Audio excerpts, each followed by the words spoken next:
मित्रांनो, आपण म्हणतो आपला गिव्हर ॲटिट्यूड असला पाहिजे. आपण काय पण देऊ शकतो मित्रांनो.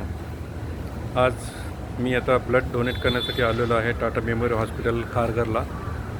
एक मेसेज आला होता आपल्या ग्रुपवर आणि त्या ग्रुपवरून एक गरज होती म्हणून लगेच मी आलो इथे सॅम्पल द्यायला. आता मी सॅम्पल दिलेलं आहे आणि संध्याकाळी रिपोर्ट येईल. त्या रिपोर्टनंतर मग माझं ब्लड पेशंटला देईल. होप माझं सॅम्पल मॅच होईल आणि मी ब्लड देऊ शकेल. मित्रांनो, आपण द्यायसाठी आपण काही पण देऊ शकतो. जरूर नाही आपल्याकडे पैसेच असले पाहिजेत. आपल्याला कोणाला काही मदत करू शकतो, ब्लड देऊ शकतो, हेल्प करू शकतो. काल असंच खारघर पार्कमध्ये गेलो होतो आम्ही. तिथे एक लहानशी मुलगी होती, ती हरवली होती. बराच वेळ प्रयत्न केल्यानंतर ती काही बोलतच नाही, रडतच होती. बरेच जण लोक जमा झाले, तिला विचारत होते.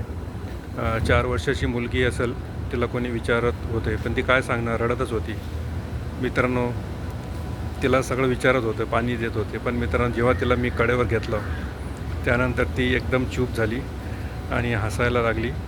आणि तिला म्हटलं काय काळजी करू नको, पाणी वगैरे दिलं तिला आम्ही. नंतर शोधत गेलो, तिचे आईवडील सापडले. ते पण बिचारे खूप हे झाले होते, घाबरलेले होते. तर जेव्हा ते भेटलं आईला, ते मुलींनी मिठी मारली ते बघून खूप कळवळून आलं. एवढी आईला बघून एवढी जोरात ओरडायला लागली, ती रडायला लागली. आणि तिची आई पण त्याचे ते प्रेम वात्सल्य पाहून खूप भरून आलं मित्रांनो. आणि मला पण आनंद झाला की एका मुलीला मी, लहान बाळाला शांत करू शकलो आणि त्यांच्या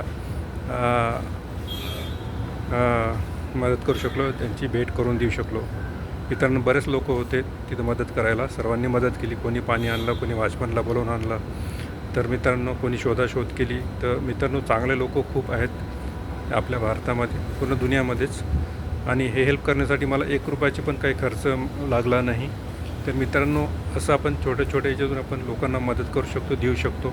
असंच गिव्हर ॲटिट्यूड आपल्याकडे असलं तर मित्रांनो, आपल्याला देव भरभरून देतो आणि मला पण भरभरून देवाने दिलेलं आहे. तर मित्रांनो, चला तर देण्यासाठी संकल्प करूया. छोटे गोष्टी असतात, आपण काय पण देऊ शकतो. धन्यवाद मित्रांनो.